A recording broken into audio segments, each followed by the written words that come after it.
ವಿದ್ಯಾರ್ಥಿಗಳೇ, RK spoken English ಅಕಾಡೆಮಿಗೆ ಸ್ವಾಗತ. ಮೊದಲಿಗೆ ಶ್ರೀರಾಮನವಮಿ ಹಬ್ಬದ ಶುಭಾಶಯಗಳು. ಶ್ರೀರಾಮನವಮಿ ಹಬ್ಬದ ಸಂಭ್ರಮದಲ್ಲಿದ್ದೇವೆ.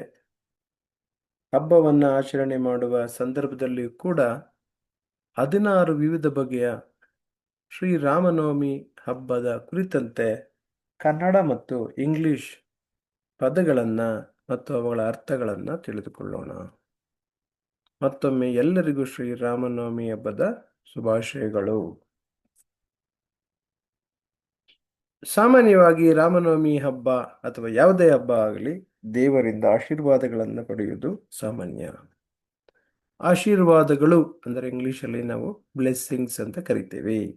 ಬ್ಲೆಸ್ಸಿಂಗ್ ಅಂದರೆ ಆಶೀರ್ವಾದ, ಬ್ಲೆಸ್ಸಿಂಗ್ಸ್ ಅಂದರೆ ಆಶೀರ್ವಾದಗಳು.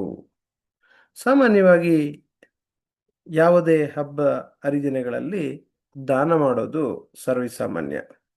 ದಾನ ಅನ್ನೋದನ್ನು ಇಂಗ್ಲಿಷಲ್ಲಿ ನಾವು ಚಾರಿಟಿ ಅಂತ ಕರಿತೇವೆ. ಉಪವಾಸ ಸಾಮಾನ್ಯವಾಗಿ ಹಬ್ಬದ ದಿನ ಅಂದರೆ ಬಹುತೇಕ ಜನ ಉಪವಾಸವನ್ನು ಮಾಡ್ತಾರೆ. ಉಪವಾಸವನ್ನ ಫಾಸ್ಟಿಂಗ್ ಅಂತ ಕರೀತಾರೆ ಇಂಗ್ಲಿಷಲ್ಲಿ. ಪೂಜೆ ಮಾಡುವ ವಿಧಾನ ಹಬ್ಬದ ಒಂದು ಅವಿಭಾಜ್ಯ ಅಂಗ.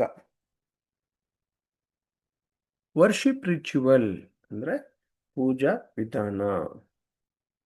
ಸಾಮಾನ್ಯವಾಗಿ ಶ್ರೀರಾಮನವಮಿ ಹಬ್ಬದ ದಿನ ಬಹುತೇಕ ಜನ ರಾಮಾಯಣ ಪುಸ್ತಕವನ್ನು ಓದ್ತಾರೆ, ಮಹಾಕಾವ್ಯವನ್ನು ಓದ್ತಾರೆ. ಸೀಕ್ರೆಟ್ ಬುಕ್ ಅದು ಒಂದು ಪವಿತ್ರ ಗ್ರಂಥ, ಹಿಂದೂಗಳ ಪವಿತ್ರ ಗ್ರಂಥ. ಅಗರಬತ್ತಿ ಇಲ್ಲದೆ ನಾವು ಪೂಜೆ ಮಾಡ್ಲಿಕ್ಕೆ ಸಾಧ್ಯನಾ? ಸಾಧ್ಯನೇ ಇಲ್ಲ. ಹಾಗಾಗಿ ಅಗರಬತ್ತಿಯನ್ನ ಇಂಗ್ಲಿಷ್ನಲ್ಲಿ ಇನ್ಸೆನ್ಸ್ ಸ್ಟಿಕ್ ಅಂತ ಕರೀತಾರೆ. ಶ್ರೀರಾಮ ವಿಷ್ಣುವಿನ ಒಂದು ಅವತಾರ ಅಂತ ಬಹಳಷ್ಟು ಜನ ನಂಬಿದ್ದಾರೆ. ಇನ್ಕಾರ್ನೇಷನ್, ಅವತಾರ ಅನ್ನೋದನ್ನ ಇಂಗ್ಲಿಷಲ್ಲಿ ಇನ್ಕಾರ್ನೇಷನ್ ಅಂತ ಕರಿತೀವಿ. ಶ್ರೀರಾಮ ಸದ್ಗುಣ ಸಂಪನ್ನ ಅಂತ ಕರೀತಾರೆ. ಸೊ ಏನು ಸದ್ಗುಣ ಅಂದ್ರೆ ಇಂಗ್ಲಿಷಲ್ಲಿ ನಾವೇನ್ ಕರಿತೀವಿ? ವರ್ಚ್ಯೂ ಅಂತ ಕರಿತೀವಿ. ರೈಟಿಷಿಯಸ್ನೆಸ್, ಧರ್ಮನಿಷ್ಠೆ, ಧರ್ಮ. ಡಿವೈನಿಟಿ, ದೈವತ್ವ, ಪವಿತ್ರವಾದಂಥ ಸ್ಥಳ, ಸೇಕ್ರೆಡ್ ಪ್ಲೇಸ್. ಇದನ್ನು ಕೂಡ ಸೇಕ್ರೆಡ್ ಅಂದ್ರೆ ಪವಿತ್ರ.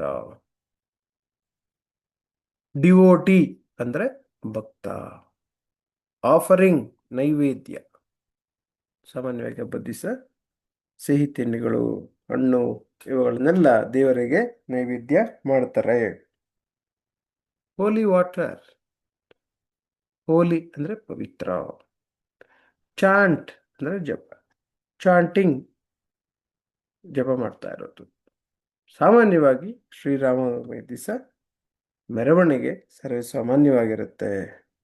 ಪ್ರೊಸೆಷನ್ ಅಂದರೆ ಮೆರವಣಿಗೆ.